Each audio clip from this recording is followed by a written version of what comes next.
जय श्री कृष्णा मित्रों, आप देख रहे हैं हमारे चैनल के एन भक्ति सागर को। आपको बता दें कि आपने महाभारत से जुड़े अनेकों किस्से एवं कहानियां सुनी और पढ़ी होंगी। आज हम आपको महाभारत काल से जुड़ी ऐसी ही प्रेरणादायक कहानी सुनाने जा रहे हैं, जिसे सुनकर आप भी भगवान श्री कृष्ण के विचारों को सुनकर कुछ सीख ले पाएंगे। मित्रों, ये कहानी है श्री कृष्ण और कर्ण के संवाद की। जब कर्ण मृत्यु के नजदीक थे तो उन्होंने श्री कृष्ण से पूछा कि मेरा जन्म होते ही मेरी माँ ने मुझे त्याग दिया, क्या अवैध संतान होना मेरा दोष था?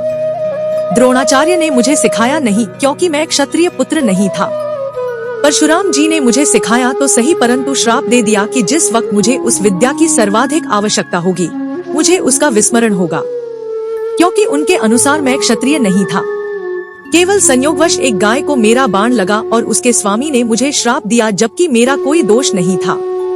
द्रौपदी स्वयंवर में मेरा अपमान किया गया।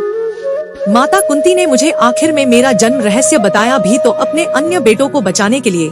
जो भी मुझे प्राप्त हुआ है दुर्योधन से ही हुआ है, तो अगर मैं उसकी तरफ से लड़ूं तो मैं गलत कहाँ हूँ? मित्रों, कहानी में आगे बढ़ने से पहले अगर आप हमारे चैनल पर नए हैं तो वीडियो को लाइक करके कमेंट में जय श्री कृष्णा अवश्य लिखें। कर्ण की बात सुनकर कृष्ण ने उत्तर दिया, कर्ण, मेरा जन्म कारागार में हुआ। जन्म से पहले ही मृत्यु मेरी प्रतीक्षा में घात लगाई थी। जिस रात मेरा जन्म हुआ उसी रात माता पिता से दूर किया गया। तुम्हारा बचपन खड्ग, रथ, घोड़े, धनुष और बाण के बीच उनकी ध्वनि सुनते बीता। मुझे ग्वाले की गौशाला मिली, गोबर मिला और खड़ा होकर चल भी पाया। उसके पहले ही कई प्राणघातक हमले झेलने पड़े। कोई सेना नहीं, कोई शिक्षा नहीं, लोगों से ताने ही मिले कि उनकी समस्याओं का कारण मैं हूँ। तुम्हारे गुरु जब तुम्हारे शौर्य की तारीफ कर रहे थे, मुझे उस उम्र में कोई शिक्षा भी नहीं मिली थी। जब मैं 16 वर्षों का हुआ तब कहीं जाकर ऋषि सांदीपन के गुरुकुल पहुंचा। तुम अपनी पसंद की कन्या से विवाह कर सके।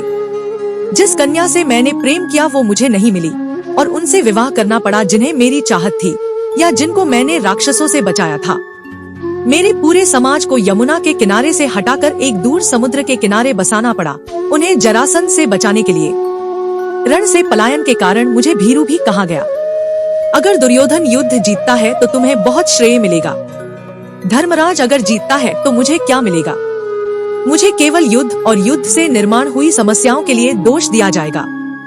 एक बात का स्मरण रहे, कर्ण, हर किसी को जिंदगी चुनौतियाँ देती है। जिंदगी किसी के भी साथ न्याय नहीं करती। दुर्योधन ने अन्याय का सामना किया है तो युधिष्ठिर ने भी अन्याय भुगता है, लेकिन सत्य धर्म क्या है यह तुम जानते हो। कोई बात नहीं, अगर कितना ही अपमान हो, जो हमारा अधिकार है वो हमें ना मिल पाए। महत्व इस बात का है कि तुम उस समय उस संकट का सामना कैसे करते हो। रोना धोना बंद करो कर्ण, जिंदगी न्याय नहीं करती इसका मतलब यह नहीं होता कि तुम्हें अधर्म के पथ पर चलने की अनुमति है। मित्रों, आपको यह जानकारी अच्छी लगी हो तो हमारे चैनल को सब्सक्राइब अवश्य करें। आपसे जल्द ही मुलाकात होगी एक और नए वीडियो में। तब तक के लिए जय श्री कृष्णा।